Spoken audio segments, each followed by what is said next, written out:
Hi, this is Tom Rhodes. Please join me as I scour the four corners of the earth to bring you interesting and intelligent, funny people who will enrich your life with wisdom and laughter. I'll take you to Europe, Australia, all over America. I might take you to the peaks of Machu Picchu, the canals of Amsterdam, the Great Wall of China, or the swamps of Florida, and certainly the many, many comedy clubs and comedy theaters all over the world. Come hang out with me and meet the many interesting people that pop up in my life as I travel the world as a stand-up comedian. You're listening to Tom Rhodes Radio. Karate kick, baby. Rock and roll.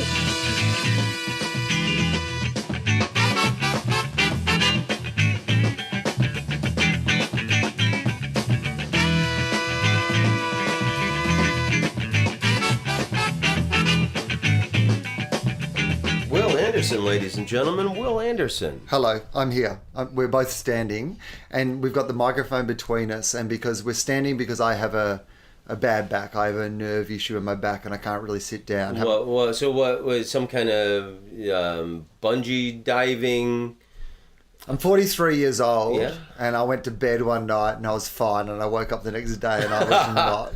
I woke up the next day, and I could not lie down or sit down for about 2.5 months. Well, maybe in your dream you were doing like some kind of Olympian gymnastics. Maybe you had done the parallel bars. I don't even have adventurous dreams. This is how unfit I am. Even in my dreams, I know my own expectations. Often I have like a recurring theme in my dreams, which is some sort of end of the world scenario. And I think, particularly of late, as the world seems like it's coming towards a more end of the world scenario, I'm having a lot more sort of, soon to be apocalyptic dreams. And most of my strategies in these dreams, it's like my brain is trying to process when shit goes down, what is your approach going to be? And it turns out that most of it is hiding and hoping people don't find me. It's literally the only plan I have at this stage, is being good at hiding. So where would you go? Like the interior of the continent? Oh, no. I'm hoping Papua New Guinea? I'm hoping I don't have to leave my house. Japanese submarine tunnel you got stoked out? No, so in my plan, whatever happens comes from the ocean, right? Whatever comes to attack us comes from the ocean, right? And I live quite near the ocean. So my plan is that when they come, I go and hide in my attic, right? I just go up there and hide in the attic, and they do a sweep through the suburb, and then they move inland, and so they never really double back. And so I've got some sort of Anne Frank situation going on where I'm now safely hiding in my attic, where they think they've checked. So there you are. You got your notebooks. Yeah. You got your rations of food. You're in the attic. You hear the tanks go, okay, boys, there's no one here. Flamethrower, torch it. And then you burn to death. I mean, in my scenario, then I jump in the pool. So when they're torching it, I jump in the pool. And there's a little bit you can hide under, because it used to have a weirder shape, this pool. And we put in a deck, and the deck goes over the end bit of the pool, right? Yeah. So I can just go in under that deck bit, hide from the flames while it's all being torched, but in the safety of the pool. Then they're clear, they don't think there's anyone here. Then I got the place to myself, because they move on. They move inland for their torching and, conquering. These are the worries of a beach dweller. Well, I mean, I should point out, you got a really nice house, man, somewhere near your past Bondi. Yeah. And and then you got a pool, and then we're in your little office beach bungalow, man hut. Yeah, the man behind the person before me. I'll do you a little guided tour, because the bit we're in is the bit that I just use as my office. But there's two kind of rooms next to it, and one of them used to be a sauna. So the guy who lived here before me, he was in the radio industry, but I believe he might have also been in the supplying illicit party things to people industry. And he liked to have a party himself, and the place was kind of designed like in the master bedroom. One entire wall is a mirror. Like one entire wall of the master bedroom is a mirror. So there's some shit in this house that was like, and so they used this bungalow saw some Caligula parties. Right. Yeah. So there was a sauna. Yeah. So there used to be like the room that now is kind of like a podcast room in there is like used to be like this sauna, and I always had this idea that I would like be a sauna guy, that I would like have meetings in the sauna. I'd be like, hey Tom, come over, do a podcast. You know what? Grab a towel, we'll have a sauna, But it never happened. Let's talk about, we ended your podcast. Yes. We just recorded your podcast. I wanted to talk with you about the fight of the century. Yes. Now, this is amazing. I'm glad that we're going to talk about this again because the story was so amazing to me when you first told it that there is so much that I kind of want to double back and Great. I just blew your mind with this knowledge. You blew my mind. Like, it was just you. I mean, you literally told me about something that happened 20 minutes from where we are right now that I had never heard of. And probably one of the biggest historical moments in the progression of the species. Right. Absolutely. So the boxing match of the century happened on December 26th, the day after Christmas, Boxing Day. Here's what I like firstly. So it's great. It was on Boxing Day. It was on Boxing Day. Something that you didn't say in my podcast, so you're obviously saving your best gear for your own podcast. That's what I firstly noticed. It's clear. We both No, that's not true. That's not true. We both went by it the first time. But also I love that you've both time pointed out that December 26th is the day after Christmas Day. Like, that's the bit of information that people might be struggling with. The day after Christmas Day. But in England and Canada and Australia, you guys call that Boxing Day because shit you didn't buy at the store gets boxed up and put on sale, right? It was some sort of reboxing. Something like that. It was a box-related That's why you call it Boxing Day. And it's where we have our equivalent of the Black Friday sales. So absolutely genius and hilarious on Hugh McIntosh's part. Hugh McIntosh was the Australian promoter who made this story happen. So Jack Johnson... Do you know anything more about Hugh McIntosh, or is that your extent of his knowledge? I forget where he made his money. Because I'd love to know more about him. Yeah, we'll have to find out. Yeah. But his nickname was Mac. Okay. As you could imagine. So I forget if it was entertainments or department stores. I forget where his wealth came from. But he was an Australian promoter. Yeah. And Jack Johnson was the first black heavyweight champion of the world, and it happened in Sydney, Australia, in Rushcutters Bay. They used to have Sydney Stadium there. And would it be too on the nose when we make the movie of this to get Jack Johnson, the surf music maker, to do part of the soundtrack, or is that too? Yeah, that's too on the nose. Yeah, it feels a little on the nose. Feels like a first meeting pass. I don't think Happy Hawaiian acoustic is really gonna. Look, I'll pitch some ideas on the way. They might not all be good ideas. So Jack Johnson was the first black heavyweight champion. He won it in Sydney, December 6th, 1908. So there was a beloved champion named Jim Jeffries. Yeah, not the comedian. Could we get the comedian Jim Jeffries to play We'll get Jim Jeffries to play Jim Jeffries. Right. Well, there you go. All right. Yeah, I love that. I love that. I'm just going to keep throwing. That I green light all the way. So Jim Jeffries would not give Jack Johnson or any black fighter a chance because there was the color line, and he said a black man would never hold the title, and specifically didn't want to do it. So then there was a guy who there was a boxing match where like whoever won became the next champ because Jeffries retired. This guy won. He got beat by Tommy Burns, who was from Quebec in Canada. I forget what his real name was, like Bruce Russo or something like that. He went by the boxing title Tommy Burns. Okay. So he wouldn't give Jack Johnson or any black fighter the chance to go after the title either. But Jack Johnson had made some money boxing, so he's following Tommy Burns around the world, in Paris and in Sydney once before, and like two other, like London somewhere. He sat ringside and taunted Tommy Burns. I mean, honestly, in the movie of this, that. But I a just black want to man know. in 1908, traveling from those places in like really the most expensive, stylish clothes you could get. So like this guy was a baller before anybody, and especially like black people in America were being hanged at, I think, at its most frightening rate. Like black people had no rights whatsoever. I mean, possibly that's why he was following him around the world. Maybe he was just trying to get anywhere but America. He was like, you know what? I'll go to Paris, London. If I keep traveling, I will go. Well, like I said, he was from Galveston, Texas, born in I think 1871, right after the Civil War, or 1878, something like that. Both of his parents were former slaves, right?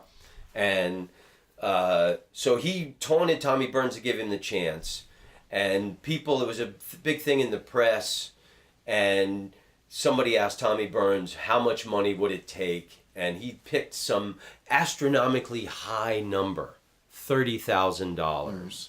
And this promoter in Australia put up the money, and Jack Johnson was only offered like $5,000. So which in 1908 was still a lot of money. A lot of money. So they put and then no white arena. By the way, I say that, you know, that thing where you just go, oh, a lot of money back then. Yeah. I don't know. It probably was. It's a lot of money now. Like it was. I'll take $5,000. Right? I'll fight somebody for $5,000. Who do you know that can meet us in Rush Cutter Bay in 20 minutes? Yeah, I've done worse. So, so no place in America would put on this fight, and this guy offers the money. So, and they have it on Boxing Day, 1908, and Tommy Burns had called Jack Johnson the N-word and said, you know, horrendously foul things to him, racial slurs leading up to the fight. So, Jack Johnson beats the living shit out of this guy. Right. And you can see him holding Tommy Burns up. He's almost like a father beating up a child and holding him down. And like apparently Jack Johnson was saying to him, "Oh no, this is gonna be a long day for you. You're not going down." So he like toys with him. Could we call the movie Weekend at Burnsies? Sorry, so Weekend at Burnsies. His name was Burns, right?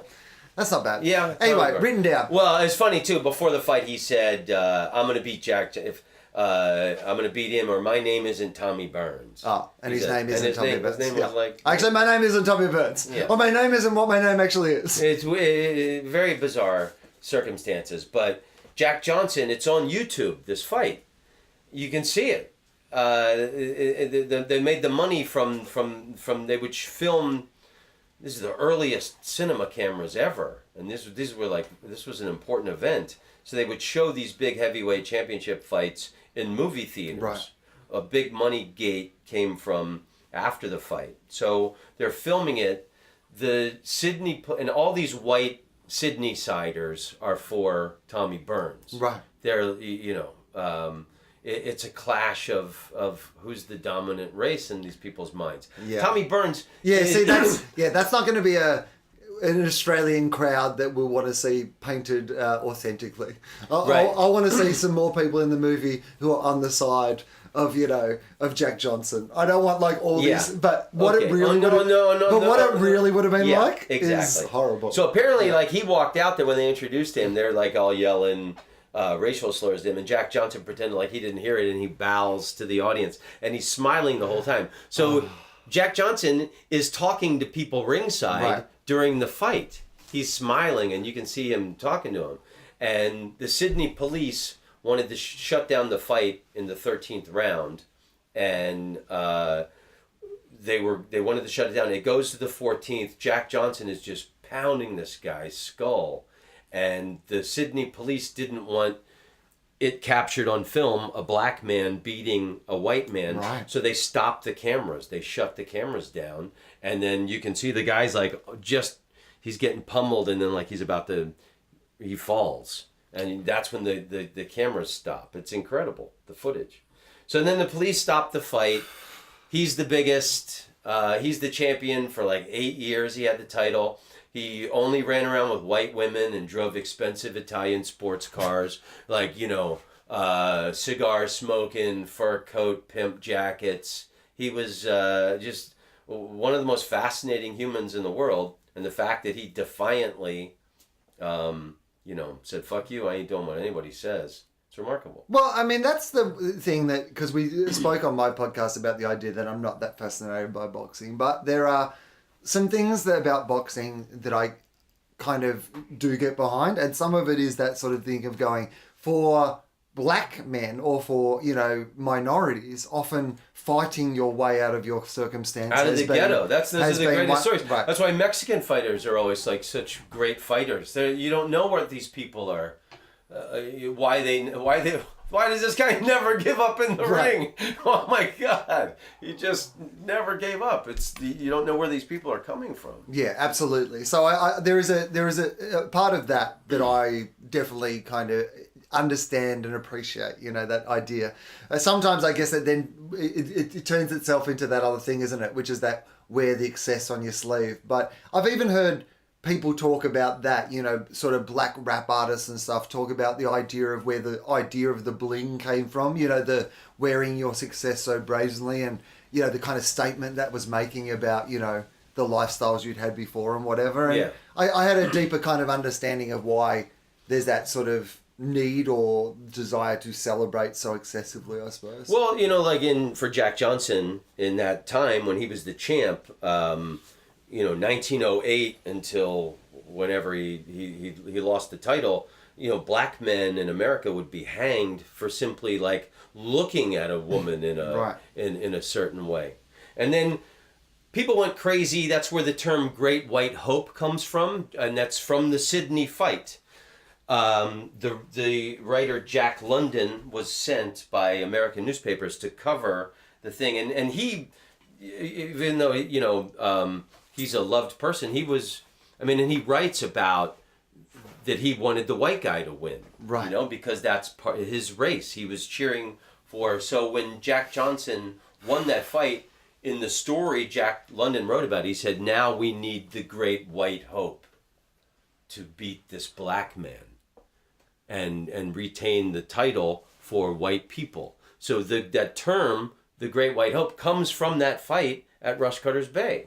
And Jack London wrote about it. I mean, it's amazing because it sounds like it's a million years ago. But of course, all you have to do is read the newspapers of every day to understand that on some scale... 1908 was over 100 years ago. It's 109 years ago.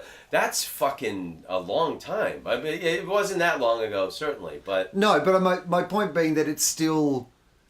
It's a long time ago, but it doesn't feel that long ago at all, because you look at these same things. Even when I was growing up, I remember at school, and we would barrack for the white sprinter at the Olympics. You know what I mean? Like there'd be like 7 black guys, in the 100 meters, and there'd be a white guy, and for some reason you'd be almost like taught to or like encouraged to support the white guy in the race, and you're like looking back on that, you're like, why? That's weird. He wasn't from Australia. It was just like he was white, and the other guys were. It's weird, that sort of level of low level sort of racial programming that just goes on without us ever sort of questioning why we are being encouraged to do this, right? Yeah. Well, and then so the other interesting thing, Jim Jeffries came out of retirement. All these people said, "You gotta fight him," and then so they ended up fighting in Reno a couple years later, and Jim Jeffries was out of shape.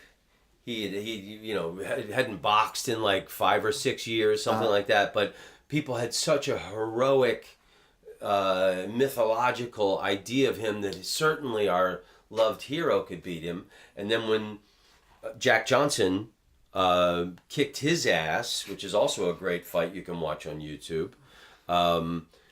There were race riots for like not race riots, black people killed all over America because like people were so angry that the black man had beaten the white man. And then also some black people would say, could I have my coffee strong and black like Jack Johnson, and can I have my eggs scrambled and beat up like Jim Jeffries? And like it was like a real racial, it gave black people this great hope, but also a lot of them got killed. Blowback. Because the blowback. Because like so many white people were angry that fucking this Jack Johnson guy had the title. It's absolutely fascinating. That is an incredible story. So you're having this issue with like, in America, we're having this issue with like these Confederate statues. In Australia, I've seen since I've been here, there's this issue with this Captain Cook statue. that said that he discovered Australia. So like, they need to put a Jack Johnson statue in Rushcutter's Bay to mark this spot where this historic thing happened. Could we compromise and put the Jack Johnson statue next to the Captain Cook statue punching Captain Cook? Would that be a thing? I mean, I know historically, well, that's great because not accurate, but like as a statement. Well, you don't want, yeah. The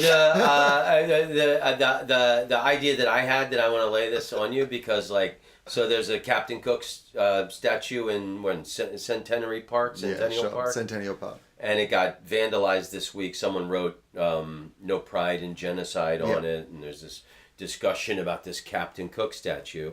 Captain Cook, it says on the statue that he discovered Australia, and of course he didn't discover Australia. The Aboriginals lived here, and some other white European fuck would have stumbled across it eventually. Well, they already had. So, I mean... but here's the thing. Okay, here's the thing. Captain Cook died in Hawaii. He didn't die. He was murdered by the natives of Hawaii.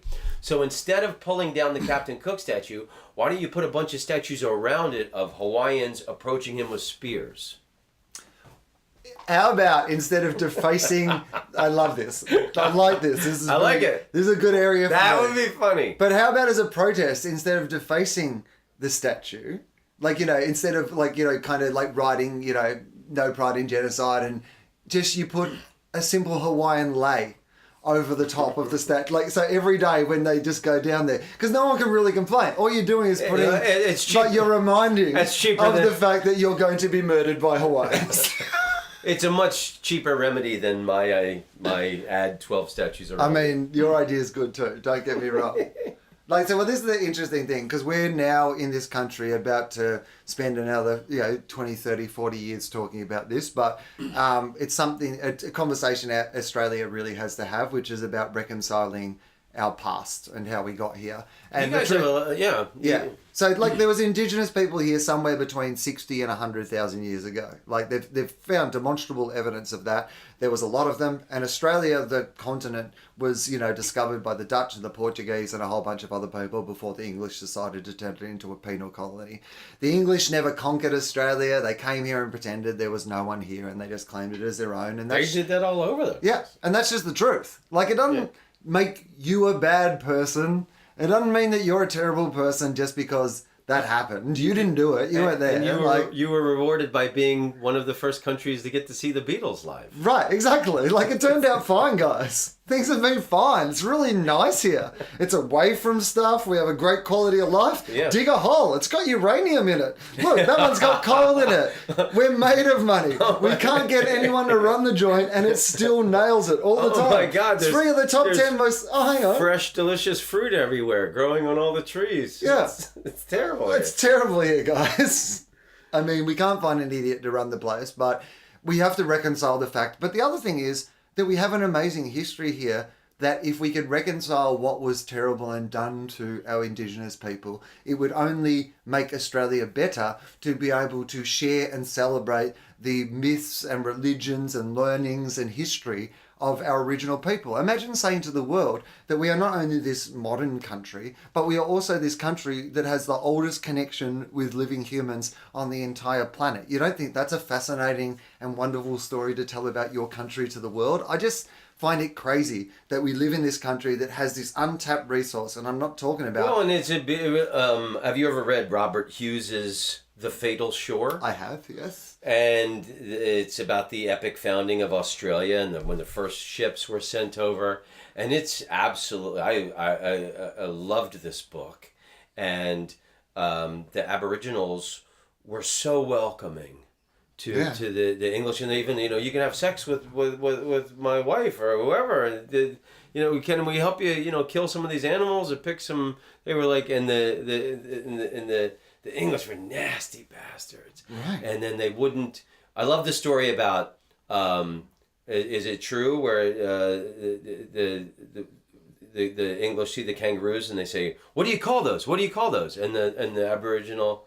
Apparently kangaroo means... what the fuck are you saying? So, here's the thing that I would say is... I've been told that's true enough times that I do not want to do further research to have. That's all you need to know. It's been confirmed by more than 3 people. Oh yeah, it's a great story. It's a great story, and why would you find out? Exactly. Why would you find out anything that disproves such a great story? So the thing that's really funny in that story, though, is so they don't trust the people, the Aboriginals, and they brought over barrels of salted meat. And there's just like it's like rotting with maggots in it, and people are fighting over the maggot-infested salted meat that they brought from England fucking months ago, rather than try the fruit or like have some delicious kangaroo meat that's now sold expensively in grocery stores all over Australia. Right. It's delicious. It's nutritious. There's it's not lean. much fat on it. It's really good for you, you know? It's like, and they're everywhere. And they don't want to They're touch everywhere. it. I want some more maggot-ridden salted meat. Well, this is like one of the things that is often leveled at the idea of like the indigenous people was that they weren't civilized. You know, like this is what the people go, well, you know, they were not a civilized, they were not a civilization. Oh, they hadn't invented the wheel. That's the big one they always say. They hadn't invented the wheel. But that's just a lack of understanding of the way that they were living. They just hadn't needed anything that needed wheels. They lived where their stuff was, and they didn't have they didn't have commerce and trade. They had communities. I hate and stuff. the short indictment, like Adam and Eve, and Adam eats the apple, and then it's fucking woman has condemned society. They didn't have the wheel. Oh, so that's obviously we're the superior intelligence. I hate that kind of the wheel's only necessary condemnation. when you need the wheel. Like up until when you need the wheel. Like if you had like a cart and it had like square tires, and you hadn't invented the wheel, then it's time for you to invent the wheel. But up until that point... We're swimming. We don't need to bring a heavy object into the water with us. Right. We're like bringing in delicious sea treats. Yeah, so, I mean, it's a great shame that we're starting to have conversations in this country. One of the big important ones is going to be around because we have this thing called Australia Day on January 26th. Yeah. And it's, that is a day that just should not be celebrated. If we're going to have a national day, it shouldn't be on that day, because for the Indigenous people, that is Invasion Day. That is a day that is only, a reminiscent. Why can't you all celebrate the same day? Well, we can. Yeah, just have another one. Just find another day that we can all celebrate. But the weather's perfect on January 26th, right? It's middle of summer. Yeah. Right? Yeah. Oh, it's a beautiful time of the year. Yeah. You know when's another beautiful time of the year? Like another 9 months of the year. That's when. Any other, literally pick another 9 months. They'll be beautiful days. Every country needs a hooray for us day. Yeah, I'm happy to have every that. country has a hooray for us day. I mean, you've got the guilt over what happened to, Invasion Day, certainly, but the number works. It works on the calendar for everybody. The thing that's... the thing about it is, the funny thing about that is, for the last 20 years, it's been January 26th, but up until that point, we cared so little about what day it actually was, that we used to just have it on whatever Monday was closest to the 26th, so that we could all have a long weekend. Oh, wow. So we really do not give a shit about the day. Let's just change it, guys. That's good planning. Yeah. That's good planning. Just acknowledging what it's really about, which is a day off. We'll take any day off. We don't mind what day off it is. But the thing is, what first struck me when I first came to Australia is you don't see many Aboriginals. Like in Sydney, you'll see Aboriginals playing like didgeridoo down by the waterfront, in the Keys. When I first did Melbourne, there was a couple of Aboriginal comedians, but like other than that, you don't. I've only seen a handful. So, I mean, I don't I'm not going to say all these figures are exactly right, but I think there's only about 3% of the Australian population who is Indigenous. You would actually find parts of Sydney. I think the Redfern area of Sydney is actually like insofar as like metro dwelling Indigenous communities, quite a strong Indigenous community. But yeah, absolutely, it's not. I mean, the thing that you find with American comedians, particularly Black American comedians who come out to Australia, it's all about race. The first thing they talk about is like, where are your black people? Like, it's almost to the point where it's become a standard hack thing for a Black American comedian. And their first thing is just like, where are your black people? Where are your black people? Right. I guess what they're really saying is, will my material work here? That's hilarious. That's hilarious. So, you're. Where did we meet? Do you remember? Maybe Melbourne, Montreal, some comedy festival. A long time ago. I remember that, but not like, in a quite serious way early on. But I remember, I'm going to say Melbourne Comedy Festival. When did you first come out 2000. 2000. Yeah, okay. That makes sense to me. So, and that's why I'm a Demons fan. When I did the Melbourne Festival, at the first week I was there, some Demons players were in my audience, and they set me up on free tickets at the MCG 3 Saturdays in a row, and I got to sit up in like the rich people boxes. Uh-huh. It was fucking it was really, really great. Did you have an understanding of the game? Somewhat.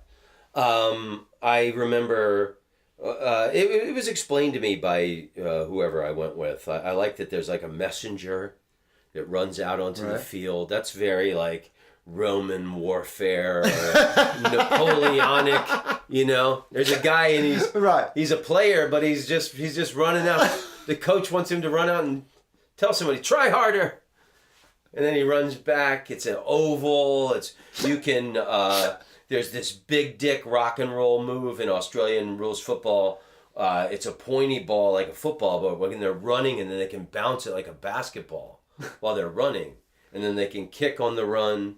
I loved it, and I saw the Melbourne Demons play the St Kilda Saints, and apparently I was the only one conscious of the good versus evil aspect of the Demons Saints versus the Demons. So every time the Demons would score, I would stand up and do the devil horns with both fingers and yell, "Evil!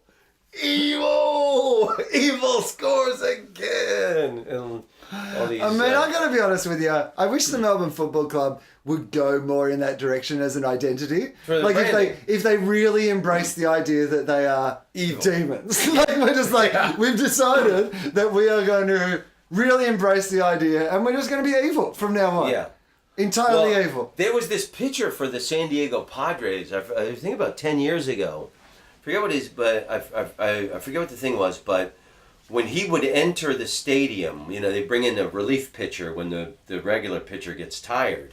So this guy would come on late in the game, the whole lights in the stadium would go out, and they had fire on all the LCD jumbo screens all around the things, and this AC/DC Hell's Bells would kick in, and the guy would walk out to Hell's Bells. So like if the Demons embraced fire, graphics, AC/DC music, and just went like pure evil on the marketing, and like had like Satan kind of mascots, I think that could be their branding thing. Yeah, I really like it. I think this is a real cool idea. Like I really think like just the idea that one whole club is evil, and that's what they do. They just don't care because we're evil. We're the evil club. Hey, that guy did a coward punch. Yeah. What do you expect? I'm a demon. That's what I do. You knew I was a demon when you agreed to play us. What are you going to do, saint?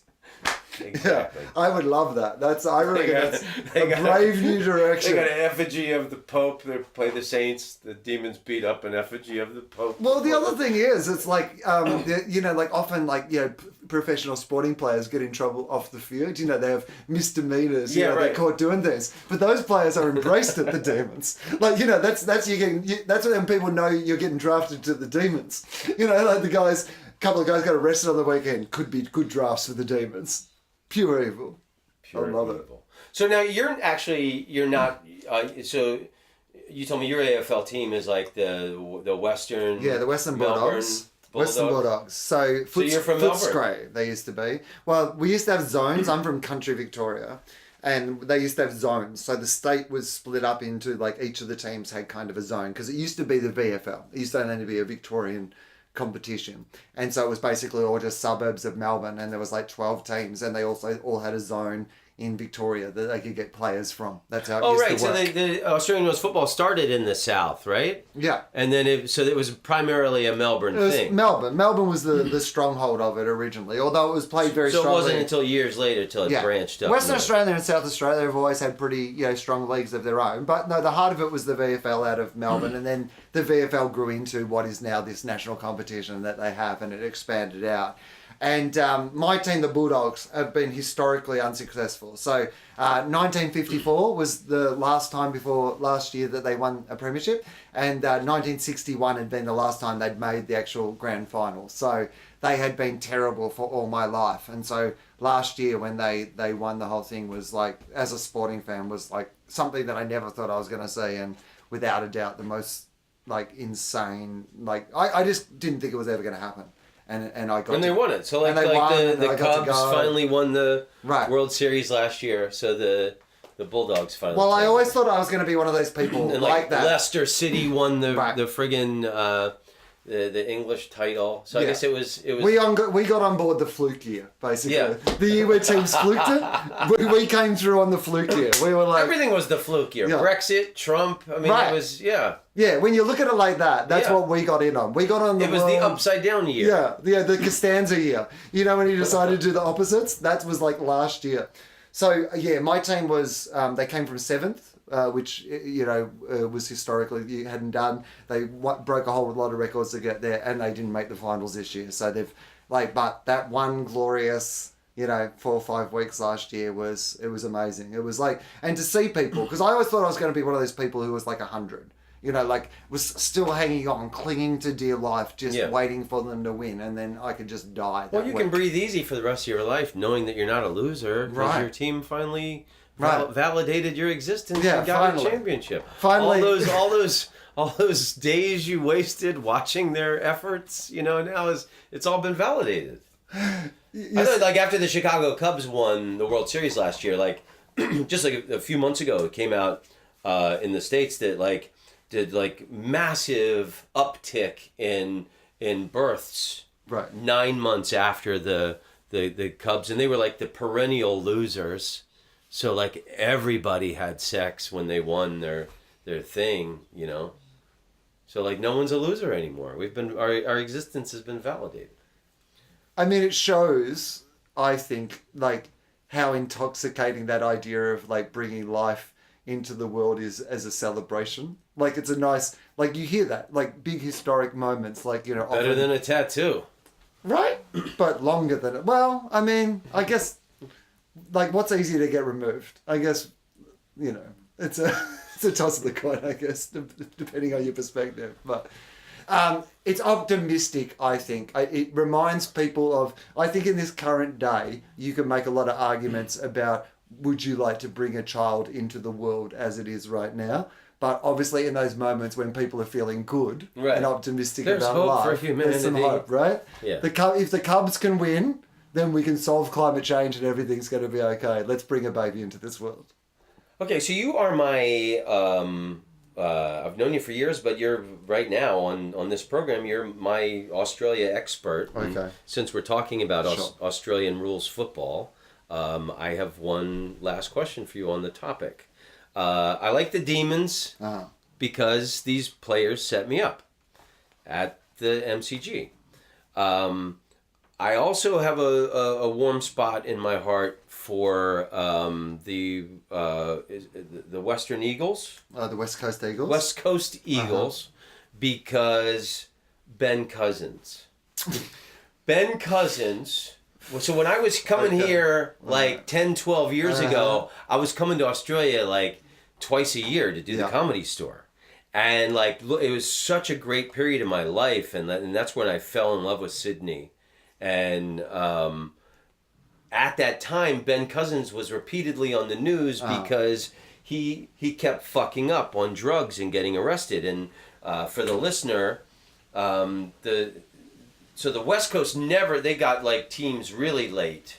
And so the West Coast Eagles, a relatively young team, and they won the championship, and Ben Cousins was the MVP, and great looking young kid. And apparently him and the other players were whacked out of their skull on crystal meth when they won that championship, right? Yeah, well, that's pretty accurate so far. That's a good previously on Ben Cousins. He was the best player in the competition.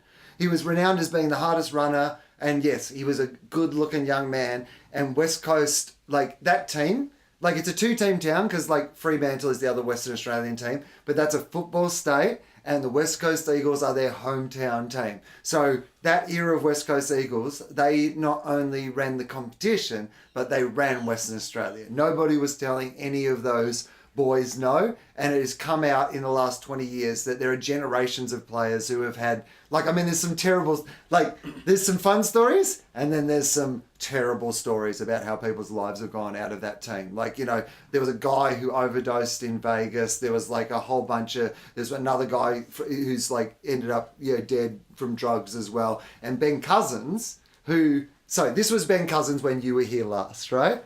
Go ahead. So I was going to say, there was a point where he was still playing football, but he was partying his ass off on the weekend, and people loved it because he was a bit out of control, and you'd just be pictures of him in the middle of the street. Like he had this tattoo on his like stomach, and like in the best shape of anyone you'll ever see, because here's what will keep you in great shape. Because if you just run 15 kilometres a weekend on the sporting field, train all week, but also do a heap of crystal meth, turns out you look ripped. And so he had this Ned Kelly quote, like apparently Ned Kelly, such is life, right? In these big bikie gang letters. It's the same kind of lettering that Tupac had across his stomach that said thug life. Right. And so it said such is life. And then because of Ben Cousins, that tattoo is how I learned that somebody told me that was Ned Kelly's last words. Yeah. And Ned Kelly was the famous outlaw in Australia who wouldn't be taken by authorities. It made his own armor and came at these cops, right, in a big shootout. The original Australian bad boy, you know, so yeah, no, absolutely. So this was... That's fucking There so was cool. Facebook groups at the time, I want to party with Ben Cousins. Like, Wow. It was one of those things where it was fun. Because everyone was like, you just hear these stories about him getting pulled over by police and him running away from the car, swimming across a river. Swim across the river in Perth. Right. And then he's also from Perth. Yeah. So I went to Perth and I was asking about Ben Cousins, and that's when I learned that he swam across the river to get away from cops. But when I was here like 12 years ago, that was like 7 years ago, I was in Perth. But so when I was here like 10, 12 years ago, in that period, his friend had just died, and he was a pallbearer at the funeral. Chris Mainwaring. And then it was like a couple days later, something like that. Everybody's worried about Ben Cousins because he's off his head on crystal meth. His best friend just dies on crystal meth. Ben Cousins had left a nightclub in Perth at like 6 a.m. The cops had his car surrounded. This was on the news, and they got the TV cameras. All right, you're surrounded, you're on drugs, 6 a.m. What are you going to do? Guy fucking gets out of the car, takes off his shirt. Here's this fucking just Greek god body with such is life tattooed. He's got his sunglasses on. Just takes his shirt off and just standing in the road walking towards the cops. That's when I learned who Ben Cousins was. And that was just, you want to talk about Demons rock and roll entrance of all fucking time. That's how Ben Cousins entered my consciousness. So it turns I out... see this football player on the news on drugs, fucking with no shirt on and glasses. I'm like, you know what? I might be a West Coast Eagles supporter now. Yeah, I can see that. So, because here's the thing. Firstly, meth can make you a little confident, it turns out. He was not a guy who liked But he had already won anyway. the championship, Right. and he was the MVP. So, And he's the hometown. He's from Perth. That was their first championship, right? I understand what The guy I fucking do understand what what he you're describing now, because it's a euphoria this entire country got swept up in. We all love Ben Cousins. He was one of those guys that, anyone who's ever dabbled in that side of life loved the idea that Ben Cousins partied a bit. You know what I mean? Yeah. So like he was a folk hero. But unfortunately, I'm sad to tell you, much like those Michael Apted series. Yeah, so where my they go back question is, and what visit- happened to Ben Cousins? Oh, it's not a good story. I have no updates. Please, Yeah. regale me. So it turns out that story did not have a happy ending. So Ben is in prison at the moment. He's had he has not got off drugs since then. It's been they've done everything that they could possibly How long has he been in prison? try. He's been in for about 6 months now. Wow. And and he failed parole because he failed a drug test in prison just recently again. He cannot get off drugs. Like, they've destroyed his life. He has kids and stuff, and he's destroyed his relationships. He tried to break into a prison. He tried to break into an army base. He's been there is so many occasions him now just in the, trying to burn someone's house down, or being in the middle of the street just off his head on. It is horrible. The whole thing, this story that we were all kind of having fun with. Yeah, and, right. Ha ha ha! Party guy fucking did something. But that was what you described. Was what we all were like. We're like, fucking Cousins. Look at Ben Cousins. You know what I mean? And it just, because we all were like, yeah, that's fine. He's just a young guy having fun. He'll pull up. He's not going to completely destroy everything he has just for crystal meth, right? Well, it turns out that, he was willing to destroy every single thing that he had for drugs. So just one of those guys, I guess, who shouldn't have got involved in it because just can't stop doing it. I even, I did not. I know, it's horrible, right? It's So I even bought... And I think the worst thing is, and I hope this is not the case, but I just feel like there's a worse ending still coming. Because everything you see about it, you're just I feel like he's going to kill him. This is going to have a bad ending. People were going, well, now he's gone to prison. At least he won't. People honestly were like, well, at least he won't be able to get drugs in prison. And I'm like, well, I guess you don't know how prison works. No. But I hope he doesn't have sheets. Right. Yeah. Wow. Such is life. Yeah. Well, because of him, I learned the Ned Kelly story and the last quote thing.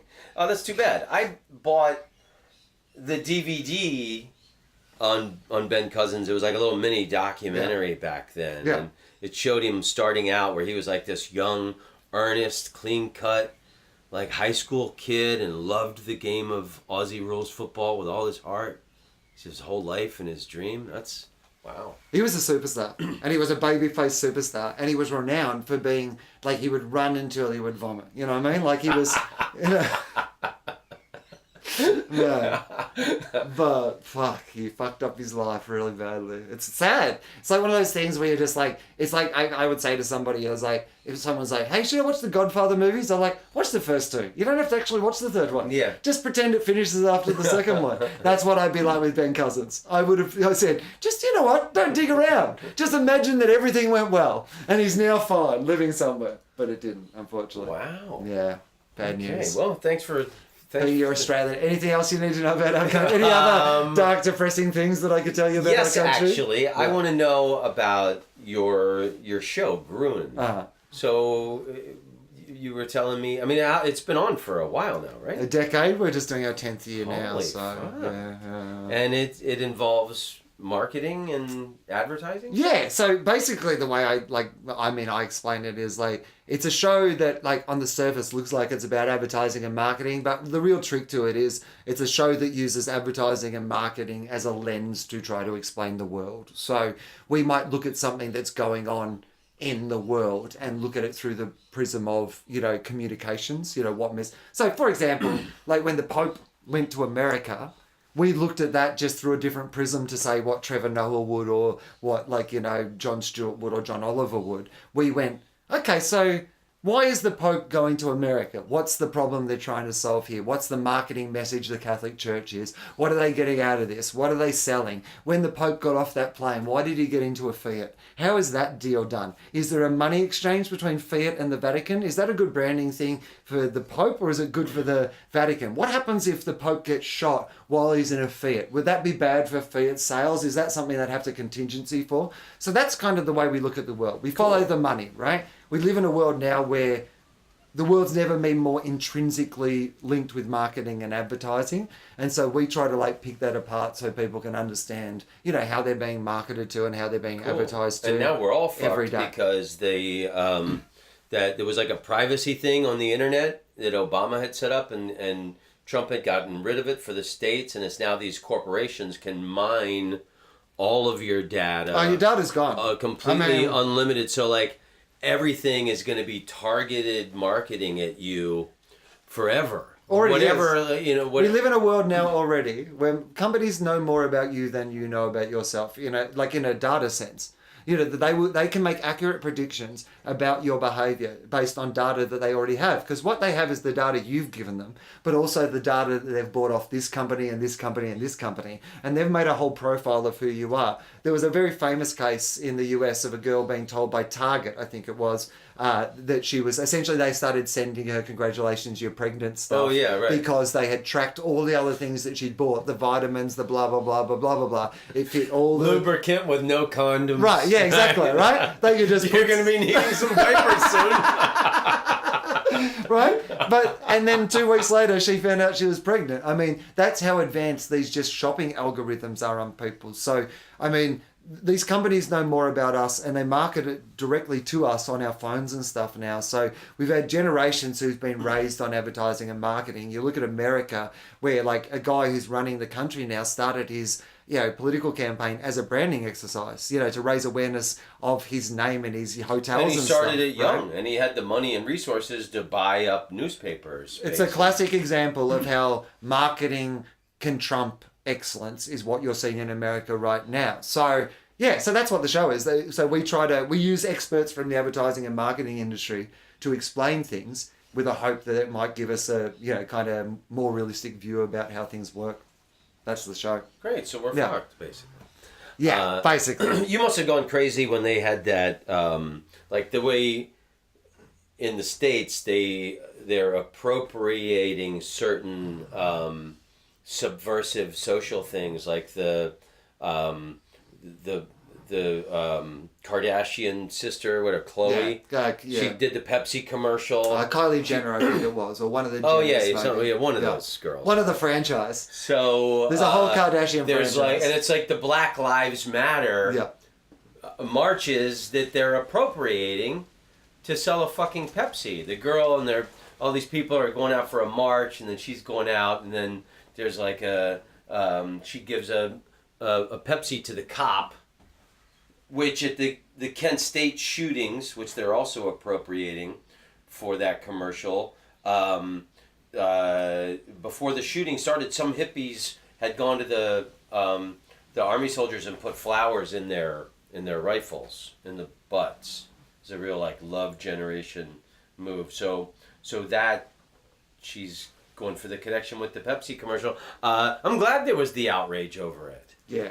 And then another thing now... It feels like it might be the last dying bit of outrage, though, because I feel like the companies have done such a good job at weaving their way into our worlds that we just think it's very natural now. Like, I mean, even the fact that Trump, who is breaking the law every time he does it, plugs his own hotels and companies in the middle of press conferences. Yeah. Like, that's illegal for him to do. But even the fact that we live in a world where people are like, hang on, is he plugging his own... Like, he's president and he's using it to flog his fucking hotel. Can I say fucking? Of course you can say yeah. You can say fucking. And also, feminism is being appropriated in all kinds of marketing campaigns for women's feminine products, women's clothing stores, like every aspect of it, it's all this. I saw this, read something about the branding of it is all they want to represent the ideal of feminism. For just basically they're appropriating it to make money off of it. Well, these are the conversations we have on the show. So often that is exactly what we talk about. The difference between, say, a company that wants to get behind breast cancer research genuinely and another one who is pinkwashing their brand by giving 1 cent from a bottle of water to the cause. You know? So my sister died of breast cancer, and at the end she told me, if I see another pink ribbon, I'm going to fucking vomit. Right. Because it's just awareness. It's not research for a cure. And then also 42% of it goes to their administration and monthly Christmas parties. So that's the sort of cheery stuff we talk about on the show.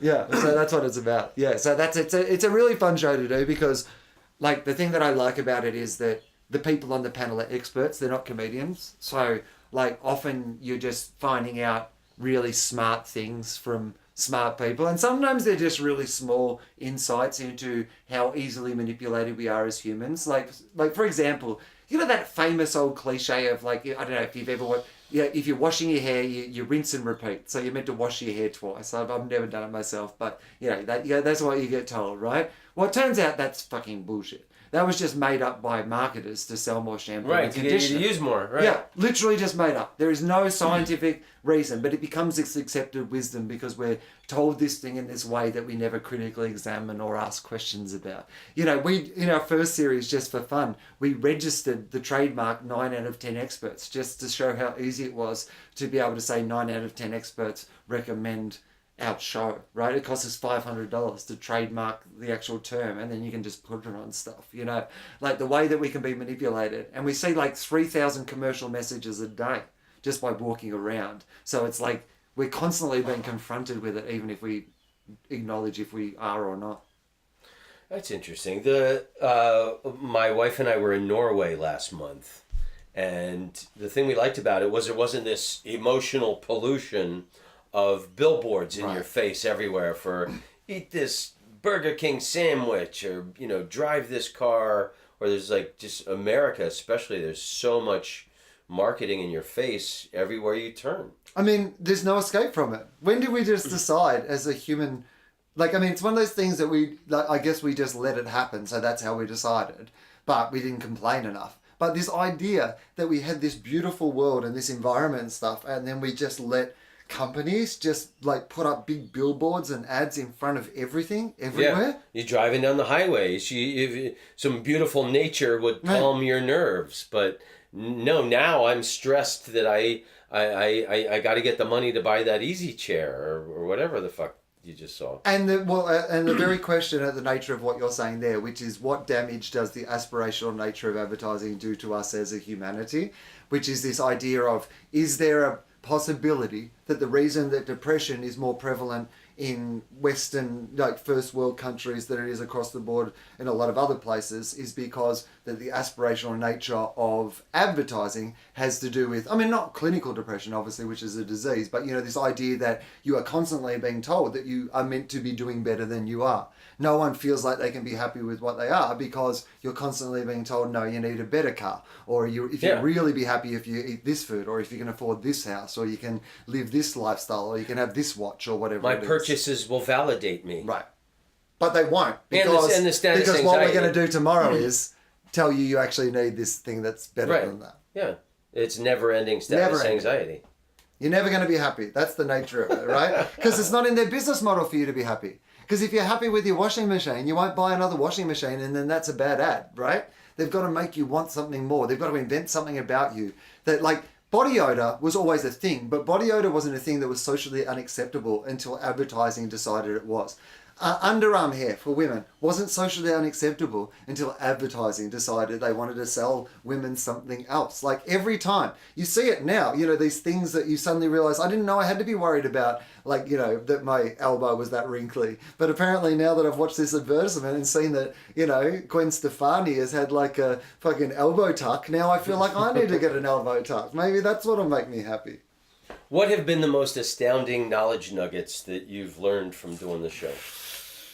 Oh boy, I mean, what can you blow our mind with? I mean, I wish I could remember some really fucking great ones. Let's see if as I talk, if I can remember some real fantastic things. I often find for me, it's just the little things more than the big things. So sometimes there's that idea of like, you know, the simple insight of someone explaining to you why there's a dog in a toilet paper ad as opposed to a human in a toilet paper ad, because we can think of about a dog and shit in the same sort of thing without it becoming gross. Whereas like a human and shit, it feels like, you know, in our minds, there's just like a slight differentiation between those two things. Or the idea that in beer ads in the old days, there used to be 4 men. And the idea was that you couldn't have one man drinking alone because he was suicidal. And you couldn't have 2 men drinking together because that meant they were gay, which in the, you know, at a time that was a problem. And then 3, I can't remember what the thing was, but, you know, it always had to be 4. These little nuggets of like how humans perceive things or how humans look at the world are the things that I always find the most interesting. The things that we see every day that we never really Right, about. and then color patterns too. Right. It's all been studied meticulously. Well, I mean, how you know- humans react to different colors, different products on eye length. On shelves. Supermarket design is one of the most fascinating ones. Why they have all the fresh stuff when you go into the supermarket, you know, and why it's designed. That's all design. But it's not just design. Often it's a negotiation between the brands themselves and the supermarkets. So Coke has to run a big campaign so that, you know, Woolworths will make sure they have a big roll of Coke. You know, like there's all these kind of intrinsic ways about how you're being sold to and marketed to in your everyday like that. So from the minute you get to, I mean, even like the car park at a Westfield, at a mall, it's designed in a way that's intentionally confusing. Because from the minute you park your car, they want you to be slightly disorientated. From the way you go through there, it's all temperature controlled. There's a reason. There's no clocks anywhere. There's no sense of time. It's like going into a casino. They don't want you to think about what time it is. They want you to think about the shop. And there's visual cues, and there's audio cues, and there's smells. You know, the way that like the bread place makes sure that they have a plate that's actually fanning the smell of the bread. I mean, all these things are affecting your environment. So, and they've all been thought about. Even if you never think about them, even if you as a consumer never think about them, the people who came up with them have thought about all of them. So you're having like 1,000 people who've thought about how to change your behavior, try to change your behavior every single moment, and you're not thinking about consciously necessarily about any of them. So how do we remain happy in the modern world? I mean, that if I had the answer to that, I'd drop it on my podcast for the hits. It'd be tapes after the show, Tom. I wouldn't be selling CDs. I'd be selling tapes. I'd be like, this is the secret to happiness. By the way, if you enjoyed the show tonight, I also have some tapes about the secret of life. So if you want to check those out. Do you have any last knowledge nuggets on Australia? Anything we should know? What do you want the world to know about Australia? What's interesting, we have an amazing way of life that isn't celebrated quite as much internationally. They have this thing about the livable cities, you know, the most livable cities in the world. I think this is one of the most livable cities. Well, every year Australia has 3 in the top 10. Every fucking year. Like, no matter where we are in the world. It's an incredible place to live. Here's a good story about the Indigenous people of Australia. Yay! Yeah, I know, it's hard to find some, but... Finally, some good news. Our Indigenous sport, the one that you follow, the Demons, the AFL, I think 3% of the Australian population is Indigenous, and nearly 10 or 11% of AFL They're phenomenal. I Indigenous? remember the original Demon team that I fell in love with had a player named, I think it was David Farmer. Oh, yeah? And he Okay. was Jeff Farmer. Like that. Yeah, brilliant. And was brilliant he was footballer. I heard that. Some of the best players and have revolutionised the game, and the minimum wage in the AFL I think is $300,000 a year. So there are some good stories, you know, in Australia about that world. What else do you need to know about Australia that the rest of the world doesn't know? Yahoo Serious wasn't quite as big here as the rest of the world seems to think it was here. That's what I would say. It's just such a silly name. It's stuck. Man. I thought you were it's stuck. I thought you were going to say Yahoo Serious wasn't as serious as he led you to believe. Yahoo Serious? Not his real name. Changed it for boxing. Yahoo Serious, Dr. Yahoo Serious. Paul Hogan, Crocodile Dundee, he was big. He was like a massive star here. And he did those advertisements, the famous, you know, throw a shrimp on the Barbie advertisements, the ones that made him, a worldwide star before Crocodile Dundee. Yeah. He did those for free because he thought the ads that were being done for Australia were shit. And so he just said, well, I'm going to do you some better ads. And it became the probably most famous Australian advertising campaign. Charitable acts always come back. There you go. Can I tell you a quick story about one of the worst comedic acts I've ever worked with? Right after September 11th, 2 weeks later, I was doing shows in Jakarta, Indonesia, the highest Muslim populated country in the world. So I was coming from London. It's right after September 11th. Everybody's scared shitless. And there was 2 English acts, a guy from Wales, a guy from England. I was supposed to be coming out to do these gigs with. And they both were too afraid to get on the plane. and they canceled. Okay. So the one person after September 11th on this gig that didn't cancel was the American. So I go. George Bush was saying to be vigilant, and I figured I would look that word up whenever I got to Indonesia, and the promoter had to get whoever he could get for this gig, and the opening act guy was a sleight of hand magic dude. Okay, sure. Which is great. I hate magic, but sleight of hand is great up close. But in a room full of 200-300 people, it was no projection screens or anything. Complete disaster. Okay. Sure. Yeah, no, exactly. And then so the next act, so this guy, the promoter, had gotten a couple of acts off of an Australian cruise ship. Okay, sure. That was docked nearby. So that's where these acts came from. So then the next guy walks out, and he's dressed head to toe like Crocodile Dundee, Paul Hogan. Uh-huh. And he walks out, and this is his opening line. He says, "I'm Kangaroo Jack.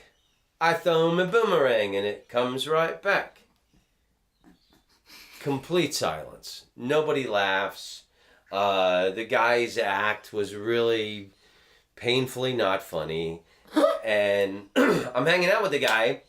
It wasn't all rhymes though.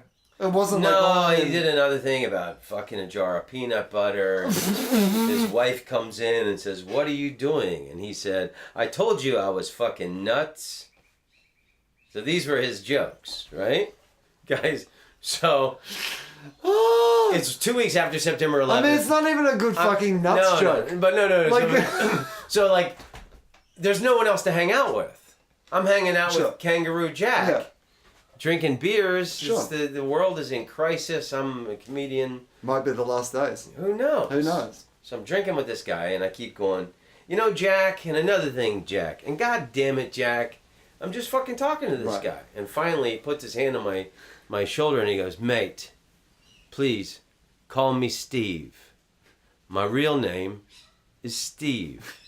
And I say, "Well, why aren't you Kangaroo Steve?" And he said, "Because Steve doesn't rhyme with my boomerang coming back."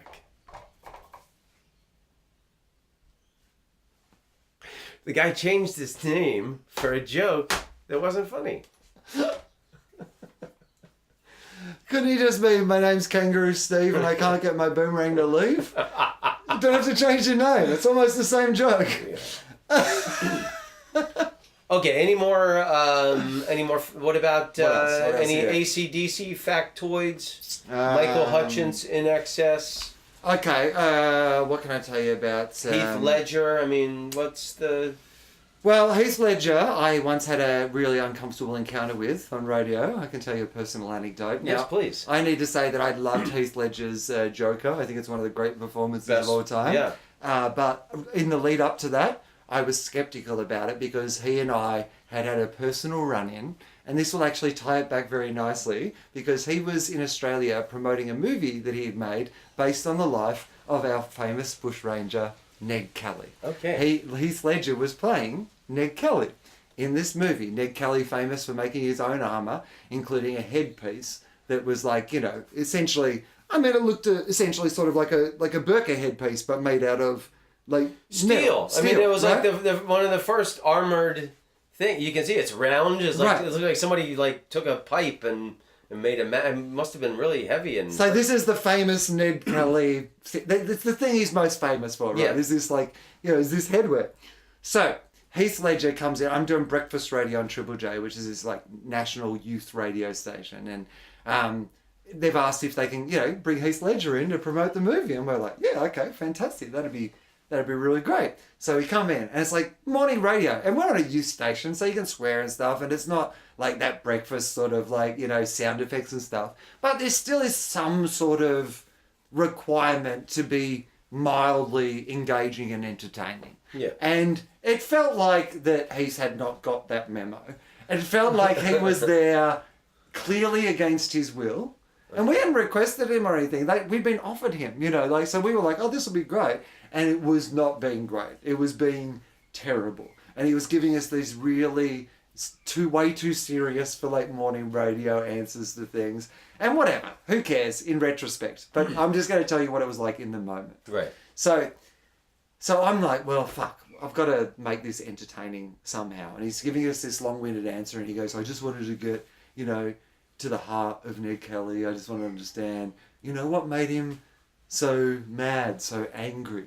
And I said, do you think it was because he had really bad hat hair? and he said, well, that's not funny. And then I, off air, may have said to him, well, I didn't say 10 things I hate about you twice, you dickhead. So anyway, we had like a little moment. Everything was fine. Yeah. But I resented Heath Ledger for a while until the dark.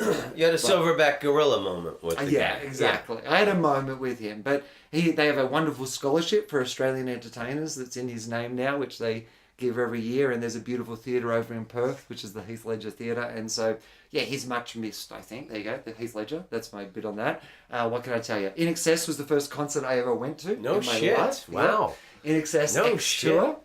And there was an Australian band called Rat Cat who did support. Wow. So technically Rat Cat were the first band I ever saw. They were like the first alternative Australian band. So right at the end of like when In Excess were kind of our big mainstream band and the Australian alt scene was like starting out, like Rat Cat would have been like one of the first what you would have considered alt bands that crossed over to have a hit that enough people knew that they could support In Excess, right? Wow. And I went down, I was 15 years old, it was the X Tour, and it was at the Melbourne Entertainment Centre, and I went down with a bunch of my mates on the train from where we lived in the country.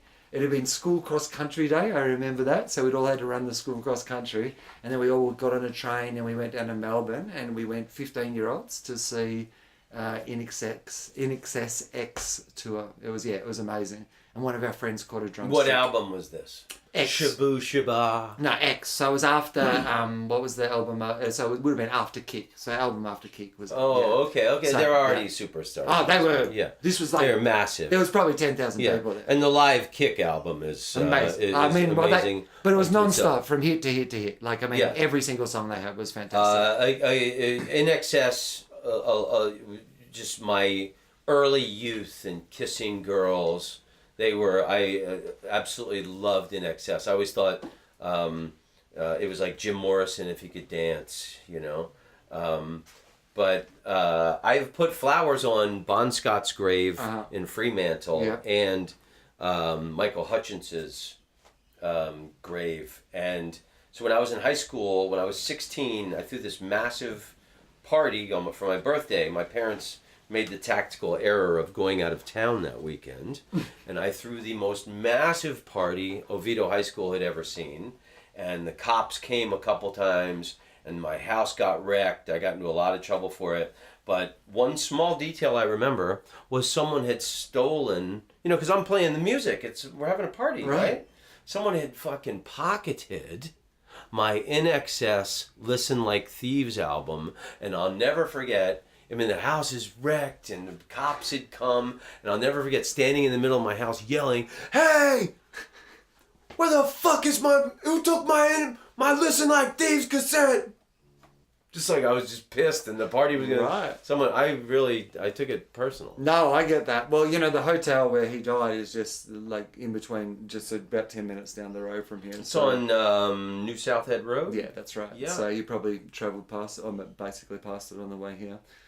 So yeah, he was, when he died, because he used to date, there was a pop star called Kylie Minogue. I don't know if she's, I don't know how well known she is worldwide, but she was like, she's well known. She was like the biggest thing here, like in Australian pop, and he was the biggest thing in sort of like Australian rock and roll. Wow. And so their romance was, pretty huge. Like, and she was the good girl. She was like the fairy, and he was the guy who he's in Paris and London and Germany, everywhere, getting like the most exquisite supermodel women throwing themselves at him. So I guess there's nothing that, after you've had all the most amazing women and had every sexual experience, I guess autoerotic asphyxiation is the next step, huh? Well, maybe that's the case, right? maybe eventually it just gets to that point, right? It's like... But the Rolling Stones were my first concert. And Love that band. I know you told me you saw the Rolling Stones at the Enmore. Enmore Theatre. Here in Sydney. They did Yeah. a sideshow when they were out here doing shows at the beautiful Enmore Theatre, which is an amazing theatre. So where did you see the Stones?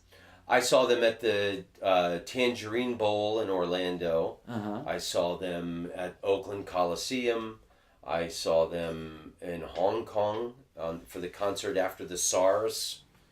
Remember, they were trying to get people to come back to Asia, the Stones. I saw them at Dodger Stadium on Halloween 1997, something like that. How about now? Are you the sort of person who would go, like, if the Rolling Stones, because I think they're going to do one, well, they've said that a few times, I think, but there was rumours they might do one more big tour before they kind of stop doing that sort of thing. Would you go out and see them again now? I don't know, because I saw them 2 years ago. They played that stadium in Orlando that's now, the Tangerine Bowl is now the Citrus Bowl. And Mick Jagger was popping jokes during the concert. He said, well, last time we were here was the Tangerine Bowl. Now it's the Equal Opportunity Citrus Bowl. So he I mean, that's actually not a bad joke. He popped off a couple of good one-liners during the concert. So it was important for me to go back and see them. I saw them again there. But depending on the situation. Okay. Yeah. Okay, Wil, you and I, speaking of performing all over the world, we've done Montreal together. I met in Melbourne. We've worked together in London and Los Angeles. You are a comedian I love and respect, and you're a quality human. And in closing, do you have any words of wisdom or advice that you'd like to give to the people of the earth? Well, I mean, the first thing, like I would say, I've got 50 pieces. No, the first thing I would say is like to quote different strokes. You know, what might be right for me may not be right for you. So, I think that's From the sitcom. Like, yeah, from the theme song to the sitcom Different Strokes. Okay. Yeah, I mean, well, this is the whole point, right? I can perhaps give you some really great advice that is good advice for me to tell myself. But I don't know your circumstances. I don't know how to give you advice. So, firstly, the thing would be, don't listen to my advice. That would be the first bit of advice I would give you. But with that in mind, with all the little precursor done on that, I think the thing that I like the most is the idea of owning your own choices in life. And if you can be in a position where you can say, I am here, I made this choice. And good, bad, or indifferent, that you can own your own choices and have some sort of sense of ownership over your life and your journey in whatever that life and journey is, then I think that probably leads to a more fulfilling life. If you feel like you have some authorship over your own destiny, whatever that destiny is. So that would be about the only bit of advice that I would have, is to look at your life and, kind of ask yourself, am I here because of choices that I am making myself? And B, I guess, am I happy with those choices, and could I make some other choices? Right, and what choices can I make now to set me up 5-10 years from now? Right, yeah. I mean, even just that idea. I think only someone poisoned by advertising like yourself could make that kind of. Right. Yeah, absolutely. Yeah, don't listen to me. That's the best bit of advice. Stick with point one. Don't listen to me. Well, I love you, and I want to point out, since you brought up Different Strokes, my wife is European, and she did not grow up with the television show Different Strokes, but she is very familiar with the catchphrase that I say to her all the time when she says something I don't like. What you talking about, Willis? I mean, I did a show. I say that all the time. Well, so you should. So she'll say it back to me now, and it's like out of context. It's she doesn't even really know the origin story. She doesn't even know the show, right. But it's so it's a part of our relationship. Well, I did a show a few years ago, because all my show titles have Wil in the name of them, and I was doing an improv run, so the show was going to be improvised every single night, every night a different show, and so I called the shows "What You Talking About, Wil?" Nice. And someone accused me of cultural appropriation. Oh no! I was like, a white liberal person, no doubt. Yeah, no doubt. I was like, oh no! I wasn't trying to rip off his bit. It was a tribute. It was a tribute, right? Totally. Yeah. Totally. Will, I love you to death. Thank you, man. It was Long nice to may be you part of run, it. brother. Long may you run.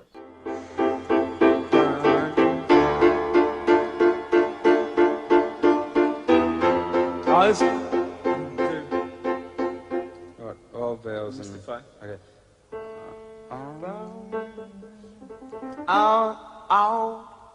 Oh, there's a misty streets of blue. I'm in love's that chill divine. Some silken moment goes on forever, and we're leaving broken hearts behind. What happens here? Chorus. In the chorus. Mystify. New one, yeah. You mystify me. What happens? Repeat it. Mystify. Mystify me. I need perfection. Some twisted selection that tangles me to keep me alive. In all that exists, but none has your beauty. I see your face, and I will survive. Mystify, mystify me. Mystify, mystify me. Eternally wild with the power to make every moment come alive. All those stars that shine upon you, where to kiss you every night. All veils and misty streets are blue. Almond looks that chill divine. Some silken moment goes on forever, and we're leaving, yeah, we're leaving broken hearts behind. You mystify, mystify me, mystify, you mystify me. You're eternally wild with the power to make every moment come alive. All those stars that shine upon you, well, they kiss you every night. Mystify, mystify me. Mystify, mystify me. Mystify, mystify me. Mystify.